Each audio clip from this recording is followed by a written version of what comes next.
Alam mo ba? Gising ka pa rin ba tuwing 10 oras ng gabi? Madalas bang puyat dahil sa pag-aaral, trabaho o sobrang paggamit ng gadgets? Hindi lang ito nagdudulot ng antok kinabukasan. Ang kakulangan sa tulog o sleep deprivation ay may malalim na epekto sa ating katawan, isipan at kalusugan. Maliban sa pagbaba ng resistensya laban sa sakit, ang kakulangan sa tulog din ay maaaring magdulot ng pagbabago ng hormones, lalo na sa mga kabataan na nasa edad 10 to 18 years old. Sa edad na ito, ang ating katawan ay nagkakaroon ng hormonal changes na nagdudulot ng pagbabago ng body clock.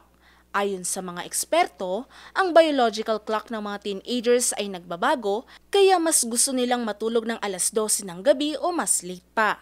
Kaya naman, kapag maaga ang pasok sa eskwela, karamihan ay hindi nakakakuha ng inirerekomendang 8 hanggang 10 oras na tulog kada gabi.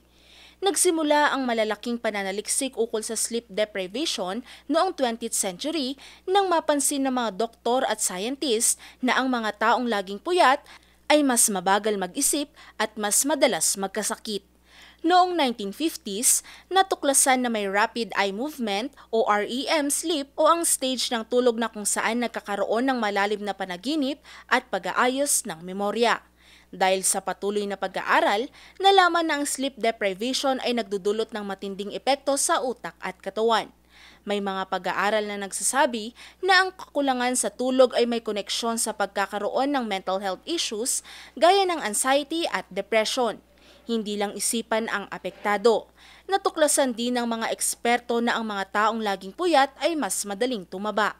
Dahil ito sa pagtaas ng ghrelin, ang hormone na nagdudulot ng gutom, at pagbaba ng leptin, ang hormone na nagpaparamdam ng busog. Kaya ang mga walang sapat na tulog ay mas madaling magkaroon ng obesity at diabetes. Para malabanan ng sleep deprivation, pinapayuhan ng mga eksperto na iwasan ang sobrang paggamit ng gadget, 3 oras bago matulog, umiwas sa pag-inom ng kape sa gabi, at sundin ang tamang oras ng pagtulog at pagising. Makatutulong din ang pagkakaroon ng routine gaya ng pagsisipilyo, hindi pagkain ng masyadong marami sa gabi at marami pang iba. Kaya sa susunod na ikaw ay magpupuyat, tanungin mo muna ang iyong sarili.